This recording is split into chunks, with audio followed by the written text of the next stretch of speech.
From mid-January to the end of February of 2024, we took another of our Snowbird adventures to escape the Ohio winter. This time we headed to Florida for warmth and sunshine. When we decided to visit Florida, we made it a goal for us to visit all of the national parks, monuments, and memorials in the state, starting with the largest one, Everglades National Park. Stretching over 1.5 million acres in southern Florida, the Everglades are a true wonder of nature and totally exceeded our expectations. This unique ecosystem acts as a natural filter, purifying water as it flows south from Lake Okeechobee through the River of Grass before reaching the Florida Bay. Its vast wetlands, mangrove forests, cypress domes, and sawgrass prairies make it a haven for an astonishing variety of wildlife and plants. It's not the swampy, brackish landscape that we'd imagined while growing up in the Midwest. We immediately regretted not allowing for more time to visit this amazing place, but tried to make the best of the 3 to 4 hours that we had here. We had enough time to drive the main park road and to have one small hike. The hike we selected was the Piohokee Trail, which is an easy 0.2 of a mile and is suitable for visitors of all ages, fitness levels, and is wheelchair accessible. Along the trail there are interpretive signs providing information about the ecology, geology, and history of the Everglades. The trail also offers panoramic views of the River of Grass, a unique wetland ecosystem characterized by sawgrass marshes, tree islands, and open water. The Everglades is home to an astonishing variety of wildlife and serves as a nursery for fish, a habitat for countless birds, and a refuge for endangered species like the Florida panther and American crocodile. On our hike, we saw a lot of bald cypress. In the wintertime, the feathery needles of these trees fall, giving them their bald appearance.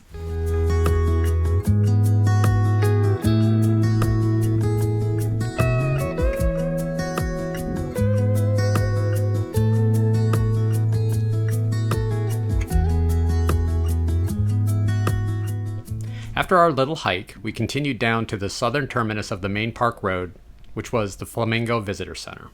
The Flamingo Visitor Center is hard to miss, with its bright pink paint job and amazing views of the Florida Bay. The displays in the Visitor Center are informative and well done, and we learned a lot about the Everglades. The one that sticks with me is that this is the only region in the world where you find both crocodiles, which prefer brackish or salty water, and freshwater alligators.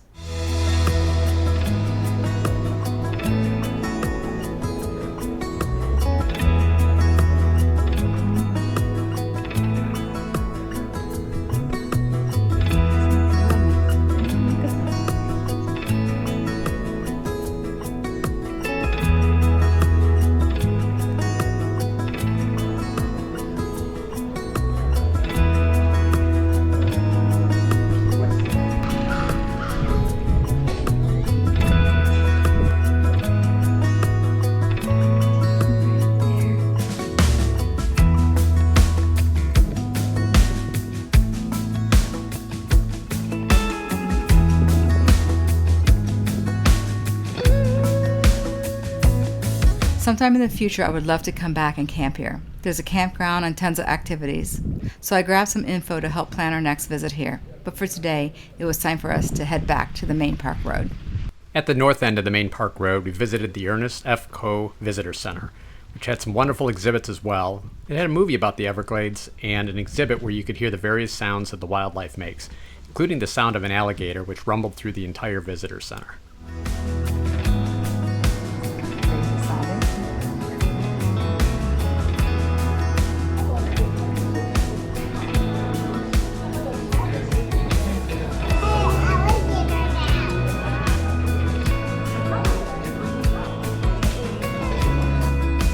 Despite its natural beauty, the Everglades faces numerous threats including urban development, agriculture, climate change, and the impact of invasive species such as the Burmese python, Kogan grass, and the lionfish. Through restoration projects and conservation efforts, the park is striving to preserve the Everglades for future generations.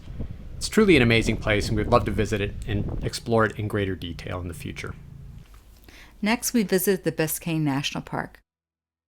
Biscayne National Park is within sight of Miami and strives to protect a rare combination of the coral reefs, recreational waters, and islands. The park is a boating, fishing, and diving destination with 95% of the park covered by water. We arrived at the Dante Fassel Visitor Center and took a little walk around the bay. Prior to becoming a national park in June of 1980, Biscayne had been declared a national monument by Lyndon B. Johnson in 1968. We headed in to check in for our boat tour, We booked a snorkeling tour, but there are a lot of activities you can book through the Biscayne National Park Institute. They also have paddling, sailing, and boat-only tours as well. Once we checked in, we looked at the displays and learned a little bit more about the park. Before too long, it was time for us to get into our wetsuits. John. We got into the boat and headed to our first stop, some mangrove forest. The boat parked about 100 yards away from the mangroves, and we were advised by our guide that the water is shallow and that we should try to keep from scraping the bottom, since the dust up from the sediment would obstruct our view. We were also told that there's a lot of fish that will be found around the root system of the mangroves.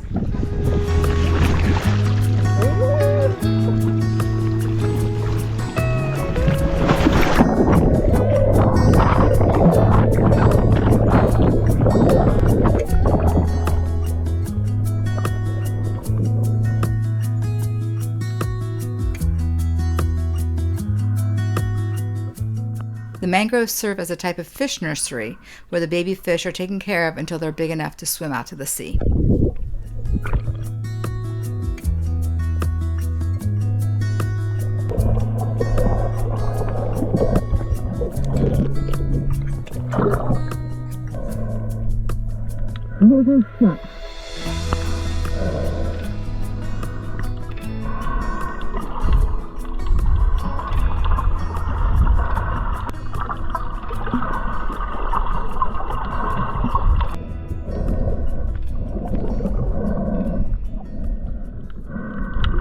Snorkeling around the mangroves was an amazing experience, and after about 2 hours, we got back onto the boat and headed to our next destination. Our next stop was out in the open ocean along a coral reef. It was a bit windy, and it was a little bit difficult getting in and out, but the view of the reefs was magical. The water was also much deeper here.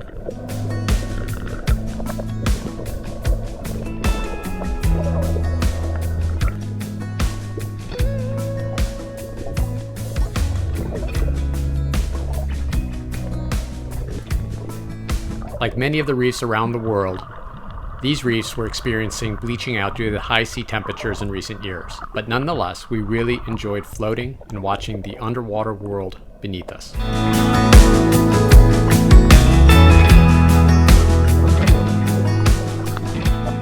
It seemed a short period of time before we got the signal from our captain that it was time to get back into the boat and head back. Getting back in the boat, as I said, during a windy day on open seas was a bit more challenging than we expected. Throughout this entire experience, our guide provided detailed information about the park, the ecosystem it supports, the wildlife that lives here. It was a wonderful experience, and we highly recommend it for anyone visiting Biscayne National Park. From a boat ride to a plane ride, 70 miles off the coast of Key West, Florida is one of the most remote national parks, Dry Tortugas National Park. We took the seaplane to the park, but visitors can also opt to take the ferry Yankee Freedom or navigate their own boats there. The seaplane was an exciting experience and something that has been on my bucket list of things to do since childhood. We got to see some amazing views of the ocean, including a couple of shipwrecks. We would suggest taking some Dramamine though, since both of us did get a little bit queasy from the motion and the smell of jet fuel. Once we landed on the water outside of Garden Key, we unloaded our gear and found a picnic table. One of the biggest perks of taking the last flight of the day is that the ferry leaves within about 10 minutes of our arrival, meaning we had the whole park to ourselves. Yep, just us and about 20 other plane people. Go find a picnic bench to put our cooler. The centerpiece of Dry Tortugas is Fort Jefferson, a coastal masonry fort named after the third president, Thomas Jefferson. Construction of the fort began in 1846 and continued for over 30 years. Though it was never technically completed, it was used for numerous purposes, most notably as a prison for the conspirators in the assassination of Abraham Lincoln, including Dr. Samuel Mudd, the physician that set the broken leg of John Wilkes Booth. You did see shark? I did not see shark. Inside the fort, there are a maze of corridors, rooms, and chambers that once housed soldiers, officers, and supplies. The barracks could accommodate up to 2,000 troops, making Fort Jefferson one of the largest military garrisons of the time. Its strategic location also made it an ideal base for naval operations, and it played a key role in patrolling the waters of the Gulf during the Civil War.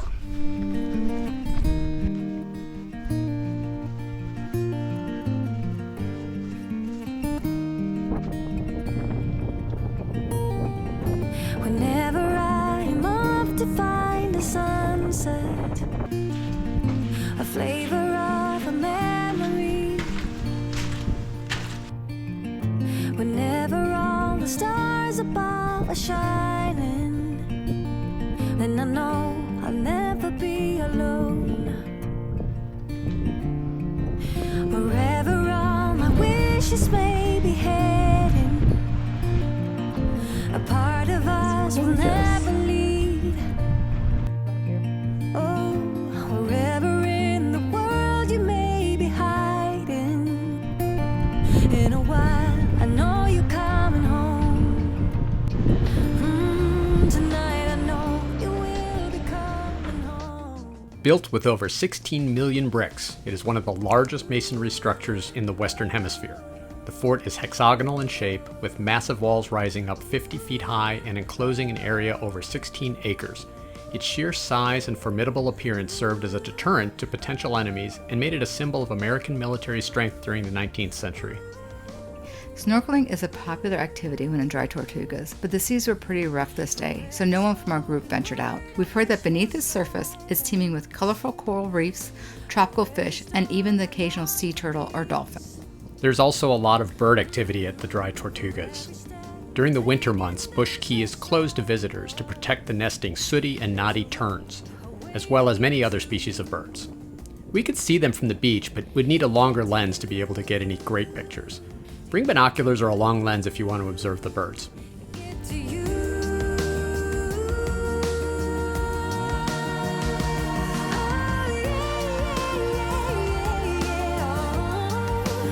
I wanna get to you. I wanna get to you. I'm on my way.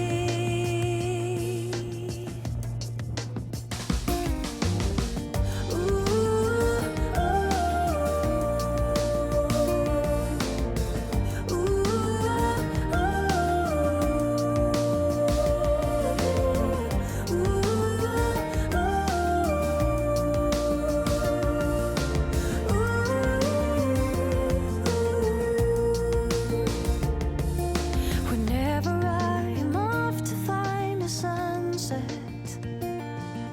a flavor of a memory. Whenever all the stars above are shining, then I know I'll never. The trip took a total of 4 hours, including 2.5 hours at the park. It was truly an amazing experience, and one we couldn't recommend more highly. One of 4 national monuments and memorials in Florida that we explored was Fort Matanzas National Monument. Built between 1740 and 1742, the Spanish outpost was built to guard the inland and to warn St. Augustine in the north of any enemies approaching. The name Matanzas is derived from Spanish, meaning massacre or slaughter, and refers to a violent clash that occurred in the area prior to the fort being built. The story goes that in 1565, shortly after the establishment of St. Augustine by Pedro Menendez de Alvis, the French Huguenots, led by Jean Ribault, attempted to establish a foothold in Florida and built a settlement called Fort Caroline. The Spanish were none too happy by this, and in response to the French incursion, launched a retaliatory expedition to expel the French. In the meantime, the French decided to march on St. Augustine. And at the same time, a hurricane hit the region. Very bad timing for all involved, but the Spanish gained the upper hand and were able to capture Fort Caroline. The prisoners and shipwreck survivors were executed, with only a few exceptions. Anyone with a valuable trade or willing to convert to Catholicism was spared. Interestingly enough, anyone that could play a musical instrument was also spared, which I found fascinating. Stepping inside the walls of Fort Matanzas, you can't help but feel transported back in time. The fort's coquina walls, constructed from a mixture of shell and limestone, stand as a testament to the ingenuity and craftsmanship of its builders. From the gun deck to the guard rooms, every corner of this historic landmark is steeped in history and intrigue.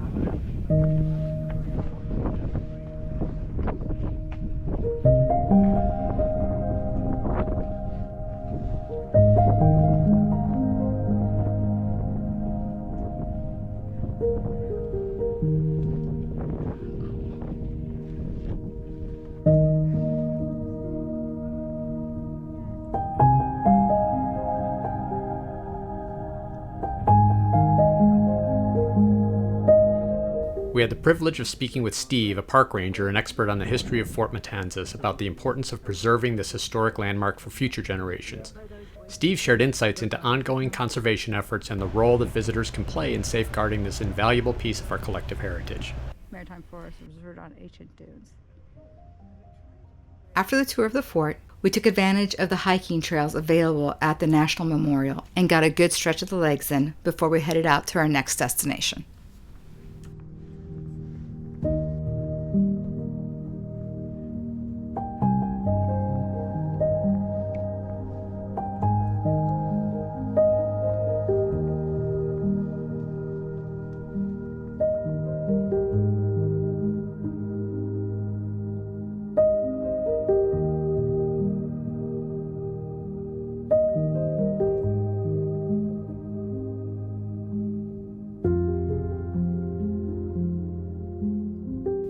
Because it's a national park, we visited DeSoto National Memorial.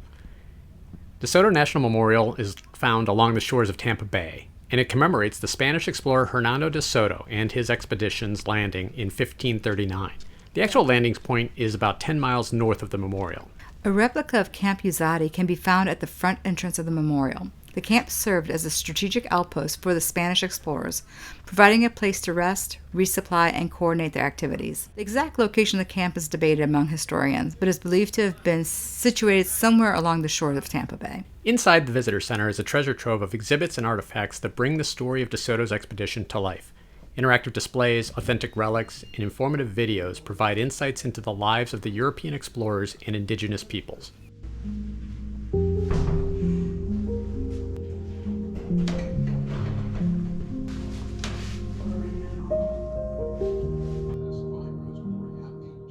We were amazed to learn how far into the mainland and how far north the Spanish explorers ventured in the quest to find gold and silver. So this is where they think they landed. Yeah, that is crazy. All the way to Knoxville. Manatee River.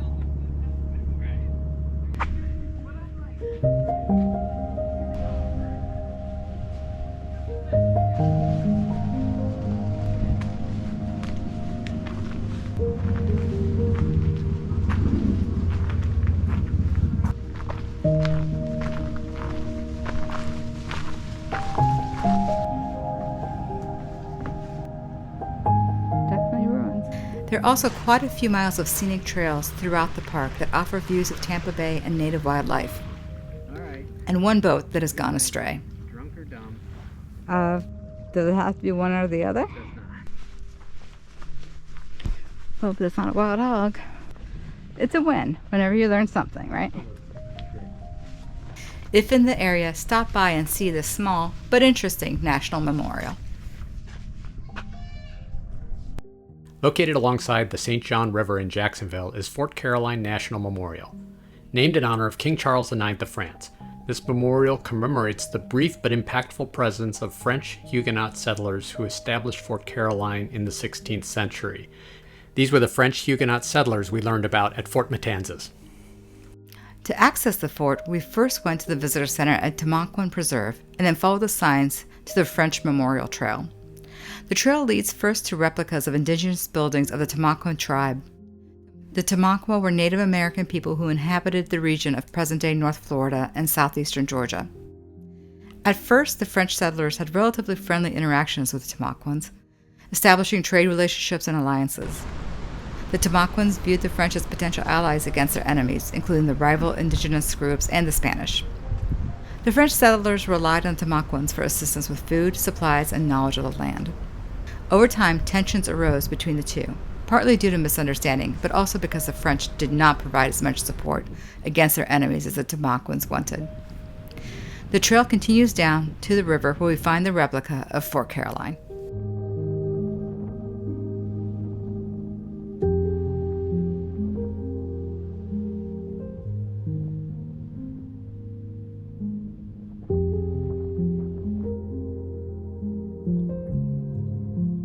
Established in 1564, this settlement was intended to serve as a refuge for persecuted Huguenots and as a base for French territorial expansion in the New World. A mere 18 months after it was established, the fort met its end when the Spanish attacked in September 1565. Spanish forces, under the command of Pedro Menendez de Avila, captured the fort and executed most of the French prisoners. This event became known as the Matanzas Massacre. After the fall of Fort Caroline, the French attempted to regroup and establish a new settlement further south, but that failed. The fall of Fort Caroline effectively marked the end of the French presence in Florida.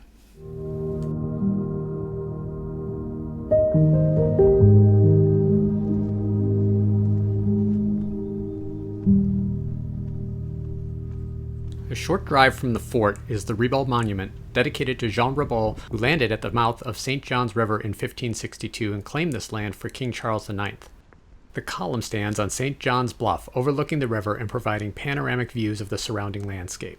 The Ribault Monument was constructed in 1924 by the Daughters of the American Revolution to commemorate Ribault's landing and the French presence in Florida. European expedition teams used these columns to mark their territory in the New World.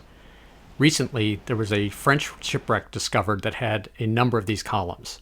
France has donated one of those columns to the preserve, and that donated column will be erected on St. John's Bluff next to the Daughters of the Revolution version. Located prominently in St. Augustine, Castillo de San Marcos National Monument is a timeless symbol of Florida's Spanish colonial heritage. Over the centuries, the fort played a crucial role in defending the city from attacks by foreign powers such as the British, as well as from pirates. One of the most remarkable aspects of Castillo de San Marcos is its construction from coquina, a type of limestone composed of marine shells. Despite its relatively soft and porous nature, coquina proved to be an excellent building material, absorbing the impact of cannonballs rather than shattering like traditional stone.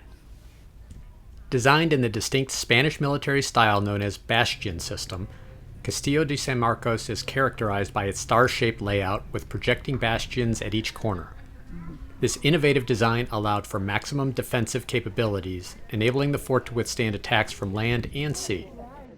When first built, the Castillo was painted bright white with the top portion painted red, making it an imposing and intimidating structure as seen from the wilderness. Inside the fort, visitors can step back in time and explore the living quarters and facilities that sustained the soldiers and settlers who inhabited the Castillo.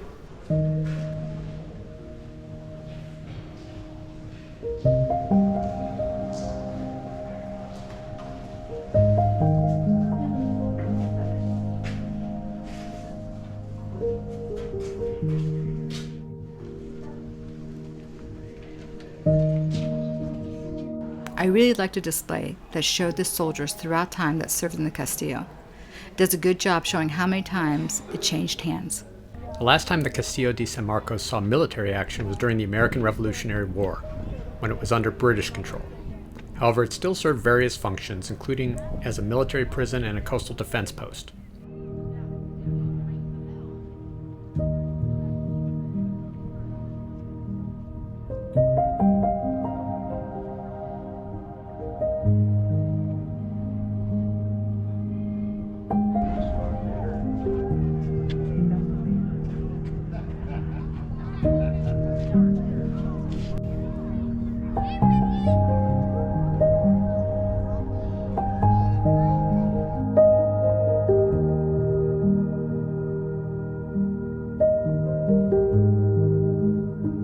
October 15, 1924, the Castillo de San Marcos was made a national monument by President Calvin Coolidge to preserve and protect its historical significance as a symbol of Spanish colonial heritage in the United States. The last NPS site that we visited was the Tamaquen Ecological and Historic Preserve. The preserve spans over 46,000 acres in northeastern coast of Florida and includes marshes, forests, coastal dunes, and amazing historical structures such as Fort Caroline and the Kingsley Plantation. At the Visitor Center, we learned more about the preserve and about the indigenous Tamaquen tribe that inherited the area prior to the arrival of the Western explorers.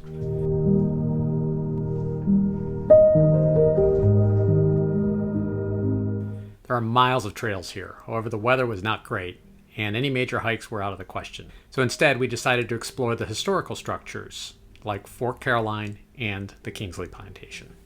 Kingsley Plantation is situated on Fort George Island along the banks of St. John's River, and is one of the few remaining examples of a plantation complex in Florida that preserves the history of enslavement and the African American experience in antebellum South. Plantation was established in the late 18th century by Zephaniah Kingsley, who owned numerous plantations in Florida and was a prominent figure in the region's history. Zephaniah Kingsley's common-law wife, Anna, was born around 1793 in present-day Senegal, West Africa. She was born into a noble family but was captured during a raid and sold into slavery at the age of 13. Anna was eventually transported across the Atlantic Ocean to Cuba, where she was purchased by Zephaniah Kingsley and brought to Florida in 1806. In 1813, Kingsley officially freed Anna and their children and recognized them as his legitimate heirs. After Zephaniah Kingsley's death in 1843, Anna continued to manage the family's business interests and property. She eventually relocated to Haiti, where she lived out the remainder of her life. Anna was a fascinating and surprising figure. We couldn't stop discussing her as we toured the rest of the grounds.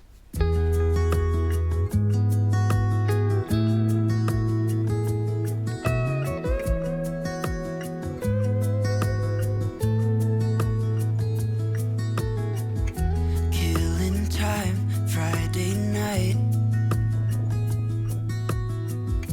Found a photograph of us. Without cares and worn out clothes, doesn't seem so long ago. Now I'm just sitting here bored at home. I got read it in my little brochure. It really got me thinking of the times we took off on the road. I can't remember where we headed that night. We were cruising around town in Memphis, running the lights. I just know how it felt. I won't forget that. Windows down and open top. But we were clever not to take it too far, though it's hard not getting tempted. Calling you up to see how you've been, 'cause don't I miss you and all those things we did back then. Way back then. On this trip, we made it a priority to visit all of the Florida national parks, and we happily accomplished that. While we enjoyed all of them, the one that grabbed our attention the most, and the one that we'll be visiting again, is going to be the Everglades. Yeah, I like that. I think we'd like to go camping at the Everglades National Park. Yep. And I'll bring the bug spray. Where'd you go? What's the score? Did you find what you were looking